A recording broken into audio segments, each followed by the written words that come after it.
কাউকে আমি এভাবে করব না। ওভারঅল আমাদের টিমের যে প্ল্যান ছিল, যেভাবে খেলা উচিত ছিল, আমরা কেউ সেটা এক্সিকিউট করতে পারিনি। এই কারণে আমরা ফার্স্ট 2 ম্যাচ আসছি। আসলে আমি এটা জানি না ভাই, এটা টিম ম্যানেজমেন্ট যেটা ভালো মনে করবে তারা সেটা করবে, এটা আমার জানা নেই। আসলে হতাশ না, দেখেন সবারই মন খারাপ ছিল, আর প্রত্যেকটা হারই আর কি সবার জন্য খারাপ লাগে। তো আমরা 2টা ম্যাচ পর পর হারার পরে আর কি সবাই মিলে আমরা ডিসকাস করছি, সবাই মিলে বসছি যে আমরা কেন প্ল্যানটা এক্সিকিউট করতে পারতেছি না। তো সবাই মিলে আমরা কুল থাকা ট্রাই করতেছি, যেভাবে কাম থাকা যায় এইসব সিচুয়েশনে। তো আজকেই সবাই চেষ্টা করছে, সবাই ওই এইসব সিচুয়েশনে কিভাবে নিজেকে ঠান্ডা রেখে নিজের প্ল্যানটা এক্সিকিউট করতে পারি। তো আল্লাহর রহমতে সবাই আজকে সেটা করতে পারছে।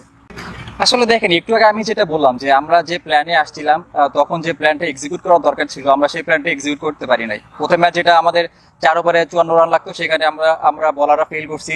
সেখানে আমাদের যে বলটা করা উচিত ছিল সেটা আমরা এক্সিকিউট করতে পারি নাই। সেকেন্ড ম্যাচ আমাদের কম বলে কম রান দরকার ছিল, আমরা সেম ভাবে উইকেট হারাইছি। তো আমার দিক থেকে আমি বলতে গেলে এটা পুরোপুরি আমাদের একটা প্রিপারেশনের ভিতর দিয়ে যাচ্ছি, কারণ সামনে একটা বড় টুর্নামেন্ট, ওয়ার্ল্ড কাপ। তো আমার কাছে মনে হয় যে এই হারা জেতা দুটোই আসলে প্রিপারেশনের ভিতরেই রাখাই ভালো। এখানে পজিটিভ নেগেটিভ দুটা জিনিসই হয়েছে আমাদের, যেটা আমাদের পরবর্তী স্টেজে কাজে লাগবে।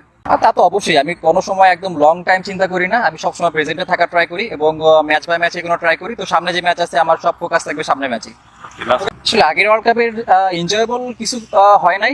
আসলে ওখানে ভালো খারাপ দুটাই ছিল, হয়তো আমি আরো ভালো কিছু করতে পারতাম, দেশকে আরো ভালো কিছু দিতে পারতাম, সেটা করতে পারি নাই। আর আমি একটা জিনিস সবসময় বিশ্বাস করি যে যে জিনিসটা হয়তো আমি আরো পরে যেয়ে শিখতে পারতাম, লাস্ট 2023 ওয়ার্ল্ড কাপ খেলার পরে আমি সেই জিনিসটা অনেক আর্লি শিখতে পারছি। তো আমি মনে করি যে এই জিনিসটা আমার ইন ফিউচারে অনেক কাজে লাগবে।